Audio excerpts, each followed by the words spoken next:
कोल्हापूर महानगरपालिकेमध्ये नगरसेवक आणि अधिकाऱ्यांमध्ये शाब्दिक राडा झाल्याचं पाहायला मिळालं।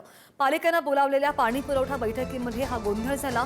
प्लंबर नोंदणीसाठी भ्रष्टाचार केल्याचा आरोप झाला आणि त्यानंतर उपजल अभियंता रावसाहेब चव्हाण यांनी नगरसेवकांना बोट दाखवत आरोप मान्य नसल्याचं म्हटल्यानंतर हा गोंधळ झाल्याचं दिसतं। नगरसेवकांनी तात्काळच अधिकाऱ्यांचा एकेरी उल्लेख करत त्याला बाहेर काढा आणि निलंबित करा असं सुनावलं। शेवटी उपजल अभियंता रावसाहेब चव्हाण यांना बैठकीतून बाहेर काढण्याची वेळ आली आहे।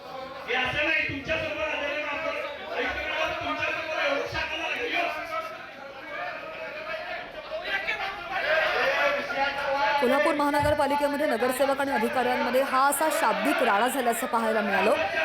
कोल्हापूर महानगरपालिकेमध्ये ही बाचाबाची झालेली आहे।